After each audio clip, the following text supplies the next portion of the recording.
Hey, I'm Eli Santana from Ignite, and you are listening to the Brutally Delicious podcast.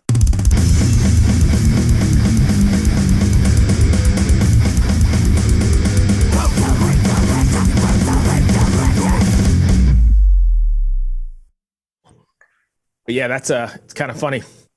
Yeah, that's awesome. I was not any help. I'm not a very good cook. We had a good time though, right? And it was something different that you didn't normally do on tour. Oh, absolutely. I had a blast. Oh. Well, cool. Well, we're not here to talk about that. Thanks for joining us. I appreciate it. What's up, Brett? Can you hear us? Yeah. Sorry, I was just No. We're just getting my setup going. Are you out in LA? Is it really 7:00 in the morning? 3 hours difference. Wow. That's why I was like, I texted you on, I didn't know if you got my Instagram message, but I hit you up on Instagram and I was like, is this thing really at Oh, I didn't even see it yet. Sorry, I've been. Yeah, no worries. Yeah, I was like, is this really at 7? Because just for the record, I didn't set it up. That was Claire. Gotcha. Because this is It's early. okay, Claire. Oh, we're all good. And we love you, Claire. Yeah. Anyway, so let's talk about Ignite. Self-titled album is due out here, I think, in like 2 weeks? 2 weeks from today, probably, right? Yeah, exactly. Couple Fridays from today. Yep, exactly. Now that it's done and you've had a chance to sit on it, are you still satisfied with the outcome, or is there something you wish you could go back and go, damn, I wish I did this or I did this? Eli, I'll let you jump into that one first. Yeah, because I usually have that. Some stuff it never goes away, but it's awesome. I don't have that. I'm still pretty satisfied from when we finished, because we even had like almost a half a day to a full day of finishing and going like, okay, is there anything else we want to change or anything else we want to do other than just like making it by like, skinning your teeth going like, well, I guess that's it, so I'm still pretty damn confident sitting on it right now. How hard is it to let it go? Like, I mean, I imagine you keep wanting to go, maybe it needs this, maybe this, but I know besides a deadline, how hard is it to just say, or how do you come to the conclusion this is done and we can't do anymore? Well, I think there's always doubt because at the end of the day, you're just putting these songs together that you worked on for a year or whatever, and you can only trust your instincts. I mean, you go, okay, does this move me? Am I excited about this? And that's always just been for me the bottom line is if I'm stoked on it, and not that I don't care what the fans think, because of course you care what the fans think, but if you're satisfied and you're happy with it, then for me it's a pretty good litmus test of like what if it's going to be, if people are going to dig it. So when we finished this record, for me, I was like, yeah, I think we're good here, and that's the only thing I've ever been able to like go off of and trust. So I just kind of rely on those instincts, and so far it served me good so far. All right. So the river, is a pretty heavy subject and a pretty heavy topic matter.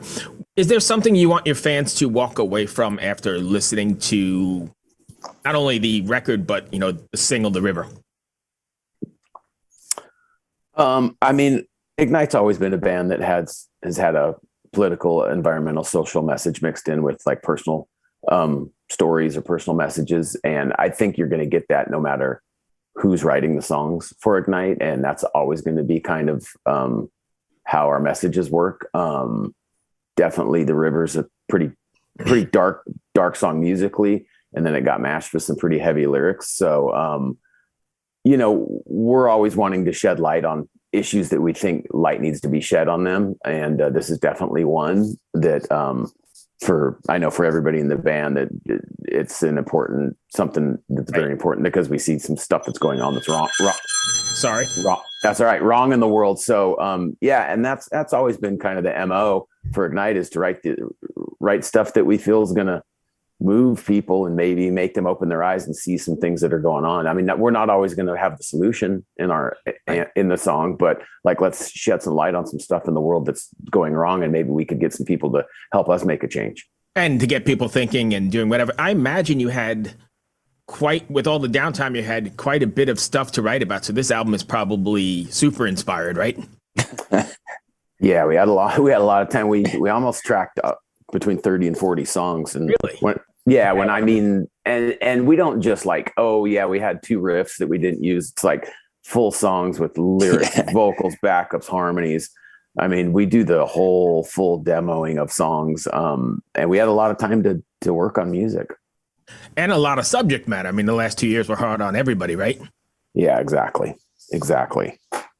You guys write in the traditional sense? Like, are you all in the same room banging things off each other, or is more of a sending a riff or sending an idea back and forth? Eli, you want to jump in on that one? It's well, from what I've noticed, and it's kind of how I work and kind of how I like to work. Usually one of the guys will kind of have a pretty fleshed out song map. Like Brett said, it's not just hey, I got this half a riff. Right. Does this count as a song kind of thing? So someone would come in with pretty much like a whole song arrangement figured out, and then pretty quickly turn around and have vocals or melodies. And if even if we're just stuck on an arrangement, like it's cool that at least a couple of us can like throw down like vocal ideas, so it still feels like a song, so you know where it's at. So, and I think from there, if one of the guys is just like, oh, this kind of isn't feeling like it's working, then it will kind of be like file sharing back and forth. And then what was really cool before this is the songs we really liked, we actually were able to go in and get in a room and be like, okay, this doesn't work in the room, or we need to move this. And what's also really cool is that Craig, sometimes before I'd even hear it, was like, oh yeah, here's the drums for this idea. Wow. So you'd actually have real drums, which is, I'm sure you've talked to plenty of bands that it's just like, sloppy drum machine or whatever. And it's never really like the full essence of a song. So we really lucked out just with having Craig being like already having his fills kind of worked out. So it's cool. Yeah.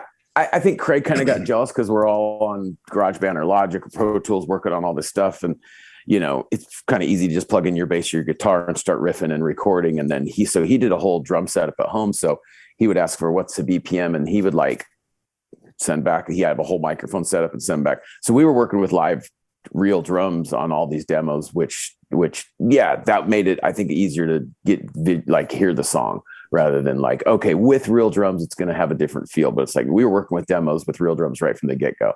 So, and with all it's pretty cool. Cause if it's midnight and I have an idea, I can go in my room, my office up here, and I can start riffing and send somebody something the next day. And we don't have to wait to get in that room with everybody. We don't have to like, okay, on Tuesday, bring you all your ideas. It's like just the way technology is now with songwriting. You can get so much more done because you can work on stuff by yourself rather than waiting to get it. Like when we started the band, and there was some magic in that for sure. You'd get together and you'd all work on it, and maybe you'd have a tape recorder and you'd record some ideas, but it's just different now. And I think with the technology now, there's a lot more opportunity for songwriting. I think like Eli said, though, you guys are getting in at the end or somewhere near the end and kind of fleshing it out and making it not just electronic. And there's something I think to be said about that, because in the end, I think it makes it more organic, right? Or more real and in your face, as opposed to, I think you can tell. Yeah. No, I mean, you definitely have to get in the room and flesh it out for sure. Like Eli said, and that's a big part of it, because stuff that works, just recording it sometimes doesn't translate to the room. Do you think about how it's going to translate to the live setting then as well when you're writing? Or is that just like, we'll deal with it later? You try and imagine that and think that, but I think sometimes that doesn't necessarily dictate how you're going to write the song. and for me, a lot of times that comes in vocally. Like when I start hearing the vocals on the song, then you can really start, oh man, that's a cool melody. People are going to sing that back and stuff like that. But yeah, I mean, I guess it all ties in together, but I don't necessarily think immediately like, okay, how's this going to come across live? Because I'm just so much wrapped up in like finishing a song. Right. Makes sense.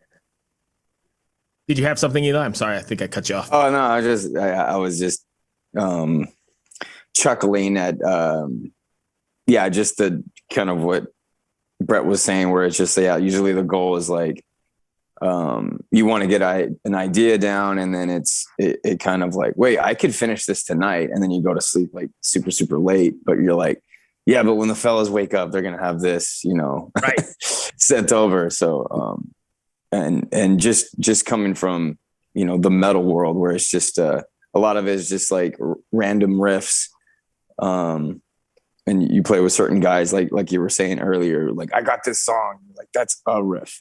Right. We have so much more to do. I know. So. Yeah. And a lot of times when I wake up that next morning, sometimes I don't send the songs the night. I wake up and that song I was all pumped on at 2 a.m. I was like, oh, okay, that's not as good as I thought it was. This thing needs some more work before I send the drawing board. Yeah, I send this thing off to everybody. What do you guys have planned? I know you're doing some shows, but what do you have planned for the going forward? Are we getting back on the road full bore with this, or what's it look like? If we can, that's our vehicle of connecting with our fans. Like that's so. I mean, it is going on or some new variant of this pen to get out and do as many shows as we can. Europe has been the bread and butter for Ignite for a long time, so we focus a lot on that. Like a lot of our year gets anchored around European festivals and whatnot. But I mean, we go everywhere: South America, Asia, Latin America. I mean, as many places as we can. So that's the goal, is to continue that trend. All right. So I've got a quick question for you. Bouncing off what you just said, did you ever imagine, I mean, you started this in like 93 or 94, I think. You ever imagine you'd be on all these continents and touching all these people with this music 30 years later? No, because it didn't start as an idea to do anything beyond just write some songs and do a demo, and then it evolved into a 7-inch, and it just kept evolving because the opportunities kept presenting themselves. But no, the idea for Ignite was never to be like a full-time band or never to be a career in music. It just and I don't want to say it was a happy accident, because it was a bunch of just hard work and opportunities presented themselves. But and I think that's what kind of naturally allowed it to happen rather than having it be forced. I said, you guys, I don't know if you've played any live shows. I hadn't seen that anymore yet since this nonsense that we've come through. What's it going to feel like to finally get out there and, really do this on a regular basis and back to normal?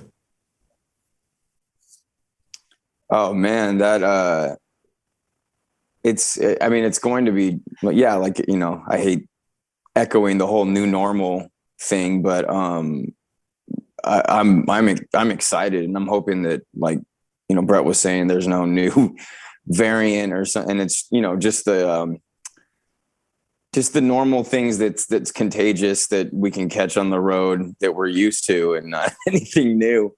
But I can't wait to get back on the road. It's just like, even, thinking of going to like Flying J's or Truckstops is like, like that's exciting. So like, even just getting in front of people, it just, we're going to go ape shit. So I imagine the energy is going to be insane, not just from you guys, and the crowd's going to be incredibly insane, because they haven't been out and about for a while either. Right. So it's going to be crazy.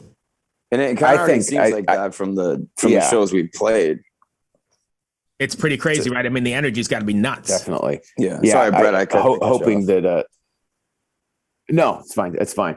Yeah, and I think a big thing for us is that we're used to touring. We're used to being on the road, and when we're not, it's interesting because life. You still there, Eli? Yeah. Yeah, I think we lost him again. The last 2 years are a blur. They went by really fast because Dang. All right. Sorry, guys. I'm not sure what's going on here. Can you hear me? I got you. Yes. All right. Go ahead. Go ahead. No. I was just you were saying the last 2 years. Yeah, it seemed like it's been a blur because it seems like it's a lot of every day's the same over and over. So all of a sudden a week turns into a month. And when you're on the road and you're experiencing different stuff every day, it really, for me, slows life down because it's like, oh, you're in Munich one day and then you're in Vienna and then you're in Milan. And it's like all these, different things happening every day. And it slows life down when these last two years have kind of been a blur. Oh, I know what I was going to say. What's it like at an Ignite show now? Because I imagine this many years in, you've got like multi-generations showing up too, right? People like my age and then bringing my kids and even grandkids at some point. Yeah, exactly. And it's interesting when people come to the show that the younger generation, because when we start playing some of the older songs, they're asking if those are new songs because they haven't heard those. And it's, we're very fortunate that we've been one of the bands where people have continually liked our newer records. A lot of punk bands, I think, fall into that issue where they just want to hear either first one or two records or even demos. And, right. We've been lucky that we've actually gotten more popular as the years have gone on and our records have sold more. And yeah, it's we're blessed to be able to have the younger kids come and know a lot of our new material. That's great. Yeah. I know you guys are releasing the full record, which I think is something almost lacking these days because everybody's just releasing like one single on a download and then another. It's this new record model. So I applaud you first. And maybe it's the punk roots. I don't know what it is, but I applaud you for actually doing a full length or an EP, actual project. Yeah, and I think the way that this record was rolled out and the new kind of dynamic with digital releases and stuff, it's so cool for a band we put out like 5 songs in 5 months and we got all this exposure and so much more legs out of this than the old school way of, okay, your record's coming out in March. We're going to throw some ads in a magazine and then we'll push that one single and then you guys are on your own. Right.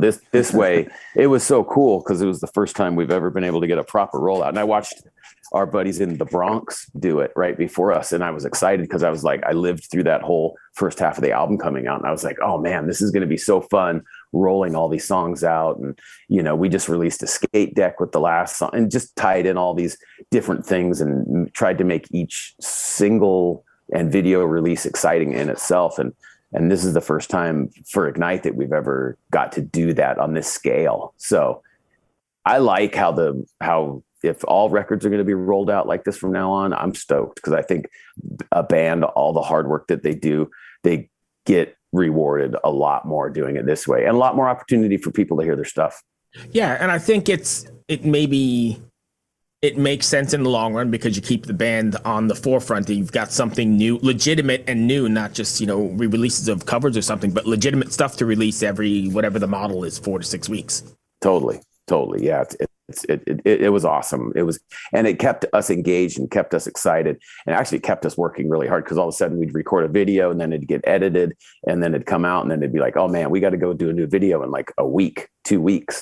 So it was like, it's been a lot of work, but it's been cool. It's been cool. Plus old school fans like me, and I think a lot of probably the roots of the scene there, your genre is, the actual vinyl or physical copy of some sort. Yeah, to have something in your hands is like, I think, huge, that vinyl, that big piece of vinyl rather than just a couple songs digitally released. It's cool. And vinyl's so popular now, people collecting it. It all kind of ties in, man. It does. And I think there's something missing that kids don't get from, going to that record store on a Tuesday, saving all your money and walking to the record store and getting that new vinyl and then listening to it start to finish and looking at the artwork and stuff. That's kind of missing in our generation or a digital, let's get it in 3 minutes vibe, right? Yeah, absolutely. And because back in the day, you didn't have anything but that layout, that artwork. You couldn't go look at YouTube and see videos and see all this stuff about each band. It was, that's all you had, even the sequencing was an art form, right? Putting those songs in the right order. Yeah, our drummer always talks about the importance of the first song on side 2 when you flip that vinyl over. Yeah, Craig always like, well, okay, well, it's really important what's going to be the lead off track on the second side. And I think that goes back to when he joined the band in 97. He learned the album, the songs from vinyl, and he was like, I thought side 1 was side 2. He said, so the first song I learned was Call on My Brothers on the Call My Brothers album. And he's like, and then I later found out that was the first song on side 2. And then he's like, I was even more stoked because I don't know. So yeah, all that stuff's special. What do you guys have planned going forward from here? I know the record's out, and then what are we looking like?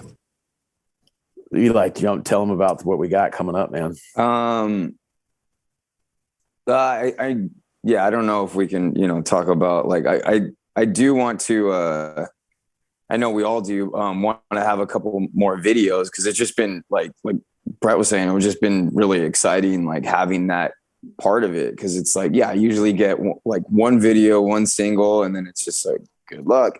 So it's been really cool to have this other element for so much of the record. Cause if it were up to me, we'd have videos for every song on the record.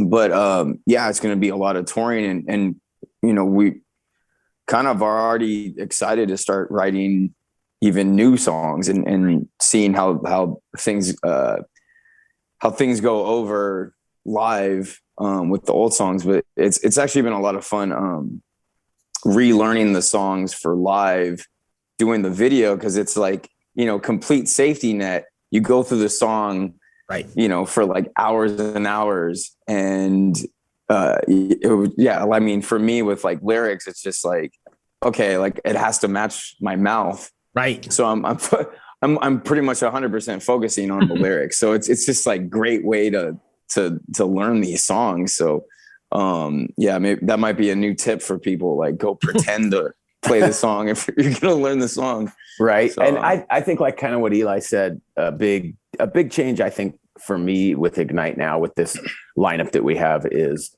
talking about working on new stuff. We want to be putting out music more often than Ignite's track record. Beginning of the band, we put out like EP, then the next year a full length, and then we'd follow that up and have a 7-inch. And then once it was a little bit more out of our hands and we were signing to labels, the duration between albums became longer. And then we just kind of fell into this thing where we were taking 6 to 10 years to put a record out, and life was getting in the way and people were doing other projects. And we want to put songs out. We want to put albums out, like, I don't know, 24 months. We want to be releasing more new Ignite material, because it's so fun to write, and it's so fun to record, and it's so rewarding, and it's so awesome to connect with your fans. It's like, I don't want to have these 6-8 year gaps anymore. And it's totally doable to like work, like write new songs. So that's a big change for me. I think as far as goals go, we actually, of course, have to do it and accomplish it and put these new records out. But the idea is to start working on songs this year for the next record. Awesome. So that's the end of my questions here. Did I miss something you guys want to cover? No, I mean, we're just stoked to be out. We got a bunch of tour dates coming up. You can go to our Instagram page and connect to all of our tour dates there, and get back to Europe, like I said. And we got this big NoFX Pennywise tour coming up in May. We got festivals in the summer. We want to get out there and see our people and show them these new songs we're so excited about, and we're so proud of this record. And that's the biggest thing for me is getting out there and playing them. Awesome. Thank you, my friends. Welcome back. Good luck with the tour. Awesome. Sorry about the connectivity issues. Hey, it is what it is. Eli, it was great seeing you. Yeah, good seeing you, Bruce. Hopefully we'll see you somewhere on the road here in Richmond. I don't know. Yeah, let's make some food. Yeah. I haven't been able to do that for all this time because nobody's. Oh, right. Yeah. So I'd love to start it all up again. That was fun. Yeah, no, I think you should. I really enjoyed that a lot. Awesome. Well, thank you for taking the time, guys. I know it's early. Have a great day. All good. Thanks, brother. You too. Bye. Bye. Later. Hello out there. Yes, hello out there, everyone. I'm Hal Schwartz. And I'm Flynn McLean.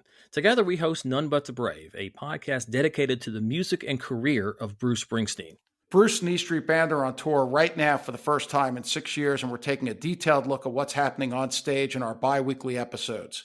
We've also been recently joined by some very exciting guests, including rock journalist Warren Zanes and Stephen Hayden, Backstreet's Magazine founder Charles Cross, and Barstool's Kirk Minahan. If you're a diehard Springsteen fan, this is the show for you. So please subscribe to None But the Brave on your favorite podcasting platform, and we hope to see you further on up the road. Thank you so much. We'll be seeing you.